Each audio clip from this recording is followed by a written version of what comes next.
effectivement, Janel Québec s'est engagé à atteindre la carboneutralité au moment où l'usine d'énergie Saguenay serait en fonction. Nous avons développé un programme justement pour atteindre cet objectif-là. D'abord, on a fait affaire avec la chaire en éco-conseil de l'UQAC qui nous a suggéré différentes solutions et nous avons élaboré un programme et je vais céder la parole tout à l'heure à M. Tremblay pour qu'il puisse expliquer chacune des actions qui sont actuellement évaluées dans le cadre de ce programme-là. D'abord, on regarde une réduction des émissions à la source. Dans un deuxième temps, la captation, la récupération de CO2. Dans un troisième temps, la compensation des GES. Alors, je laisserai M. Tremblay expliquer chacune de ces solutions et quelles sont les cibles que nous pourrions atteindre en termes de carboneutralité pour chacune d'entre elles. Et si je ne me trompe pas, nous avons une capsule qui va venir illustrer et soutenir là, le programme et les actions que nous sommes en train d'évaluer. Alors, Monsieur le Président, je voudrais afficher le tableau 4.2C. Donc, Monsieur le Président, comme vous le savez, dans la mesure où l'usine consommera de l'hydroélectricité, si nous n'étions pas au Québec, ce serait presque 3 millions de tonnes d'émissions qu'il y aurait. Or, actuellement, les prévisions sont autour de 420 000 tonnes. Et le bout qui reste à faire nous incite à prendre des mesures. Donc, la carboneutralité, vous savez, Monsieur le Président, c'est d'engager des actions qui vont compenser les émissions que nous ne sommes pas en mesure de faire à l'usine. Donc, comme ma collègue l'a dit, il y a 3 grandes thématiques qui sont actuellement en travaux. Et puis, je vais prendre l'autre acétate. Mon Dieu, donc, la première tâche, et notre programme est, comme ma collègue vous l'a dit, fortement influencé du travail de recherche qui a été réalisé par le professeur Claude Villeneuve de la chaire Éco-Conseil. La première étape est celui de la réduction à la source. Donc, bien que l'usine, les compresseurs pour faire le travail de liquéfaction il est prévu qu'il soit à l'électricité. Il y a encore quand même des composantes actuelles qui, pour de la génération de chaleur dans le procédé, ont un potentiel d'électrification. Donc ça, c'est un des éléments qui est analysé dans le cadre de la réduction à la source, tout comme une optimisation de la conception des valves, des brides, des raccords et dernièrement dans cette catégorie, le programme de détection et réparation de fuite à partir d'intelligence artificielle et machine learning pour réduire les fuites. Donc, première étape, réduction à la source et le cas échéant, on passerait de 420 à un nombre de tonnes de moins qui sera permanent. Or, le potentiel qu'on analyse, le potentiel maximum que pourra engendrer cette première étape qui sera complétée dans l'étude, dans le travail d'ingénierie, est de 30 à 40 %. Maintenant, l'autre grande thématique, c'est la capture et la valorisation du CO2. Une des particularités des émissions de l'usine est due au fait que quand on capte le méthane à travers le gazoduc, il y a une quantité de CO2 qui doit être retirée, doit être purifiée.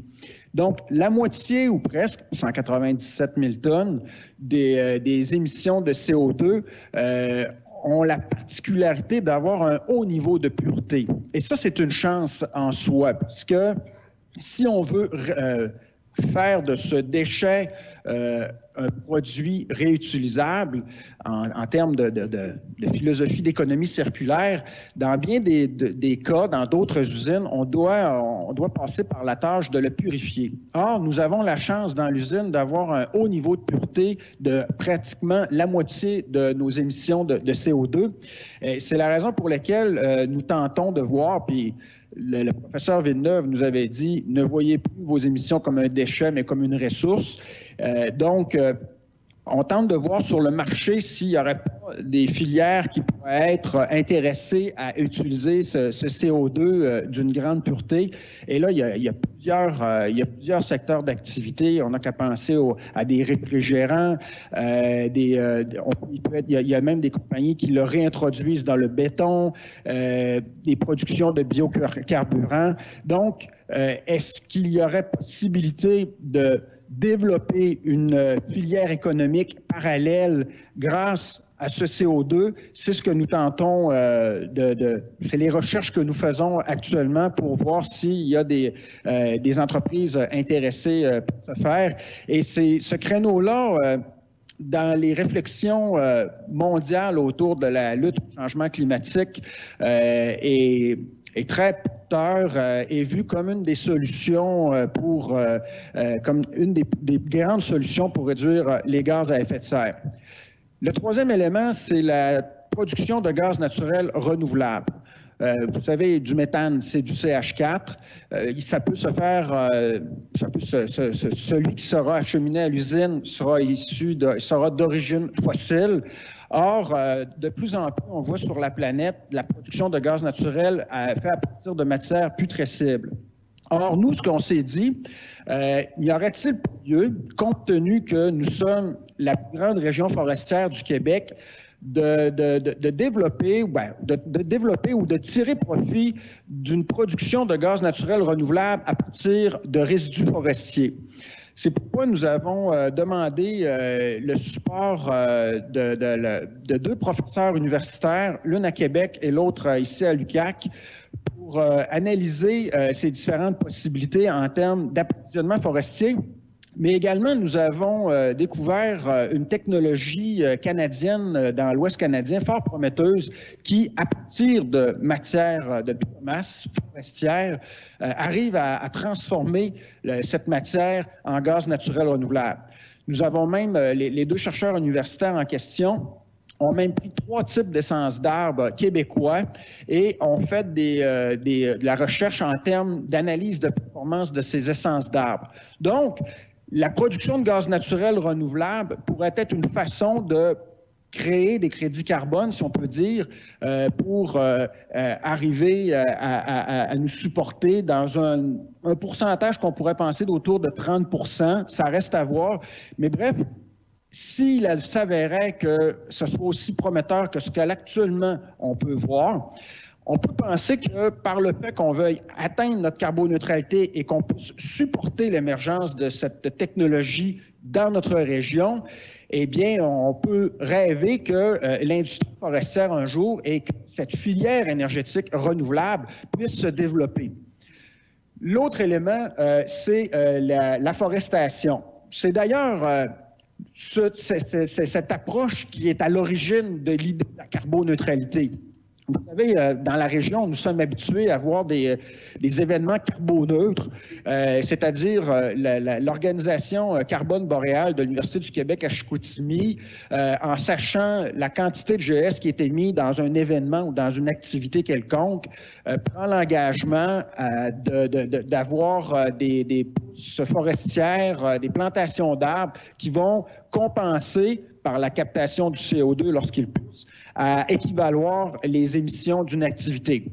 Donc, initialement, c'était cette approche-là, peut-être qu'on s'était dit, c'est tout ça qui peut couvrir la carboneutralité. On s'est aperçu qu'il y a une certaine limite, mais on ne l'abandonne pas loin de là. Elle a quand même un potentiel.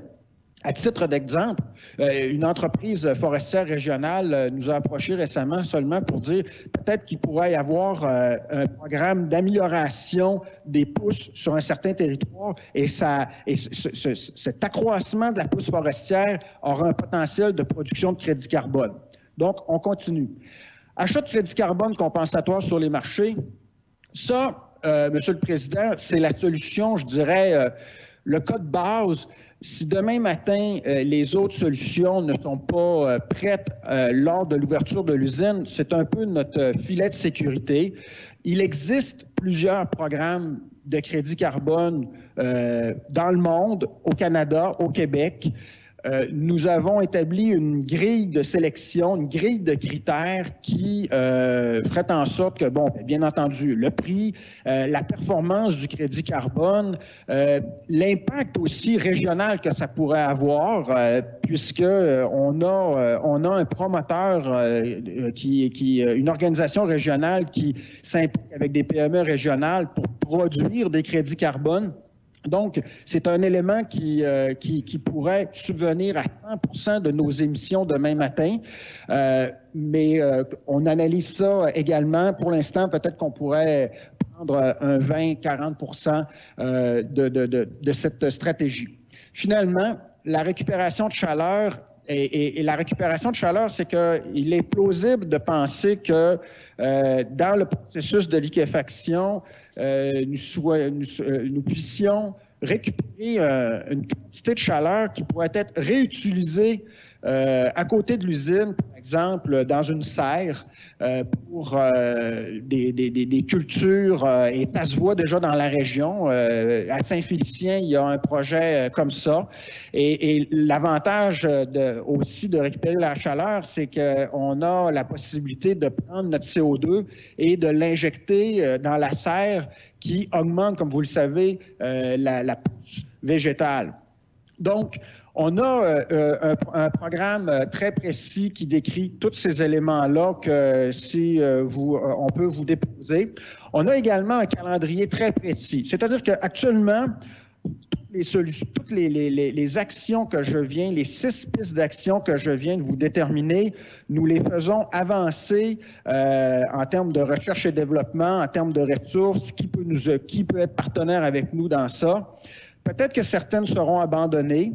L'idée, ultimement, serait que la carboneutralité soit un bouquet de solutions et qu'il y aurait différentes, et idéalement, peut-être même les 6 pourraient contribuer à leur niveau à atteindre l'objectif de 420 000 tonnes. L'autre préoccupation qu'on a aussi, c'est que ça puisse avoir des retombées en termes de recherche, mais également en termes de développement économique. Parce que tout ça, ça va coûter de l'argent, mais le professeur Villeneuve, lorsqu'il nous a remis son rapport final, est persuadé qu'il y a là une filière économique et de recherche dans la mesure où, comme vous le savez, le GIEC, on l'a dit tout à l'heure, le GIEC prescrit à l'humanité d'être carboneutre en 2050. Alors, la science, les techniques qui devront être développées pour créer des crédits carbone est fort prometteuse. Alors, c'est pour ça qu'on est dans l'équipe ici très enthousiaste à dire, nous avons l'orgueil de dire que nous sommes carboneutres et en plus, la recherche, le développement que ça engendrera pourra avoir des répercussions collatérales tant en termes économiques qu'environnementaux. Non, merci de vos explications, M. Tremblay. On voit que dans ce que nous vous présentez comme plan de match, il y a une partie des actions, c'est vraiment des actions qui sont directement reliées au procédé et à l'opération. Il y en a d'autres, c'est des projets externes qui seraient en quelque sorte réalisés en contrepartie. Pour ce qui est de vos opérations, pour ce qui est de votre plan de match, pour ce qui est de vos opérations, là, fuite fugitive, tout ça, sur le total là, de l'ensemble de vos émissions évaluées, c'est quoi votre pourcentage que vous visez pour une éventuelle réduction? C'est clair que cette approche-là sera celle qui sera priorisée, puisque chaque tonne qui est réduite le sera de façon permanente. Donc, c'est autour de 40% maximum qu'on pense qu'on peut aller chercher. C'est très, très ambitieux, mais on va, comme je vous l'ai dit tout à l'heure, à mesure que l'ingénierie va avancer. Par exemple, dans le procédé, il y a des endroits où ça prend des sources thermiques à haute intensité. Le cas échéant, bien entendu, c'est le gaz naturel qui va servir à produire cette chaleur-là. Alors, la question qu'on se pose, sommes-nous en mesure d'avoir des unités électrifiées qui produiraient cette chaleur? Encore là, il faut définir c'est quoi la conséquence que ça a sur le procédé. Donc, il y a encore il y a encore des questionnements à ce niveau-là, mais c'est des éléments qui seront étudiés au fur et à mesure.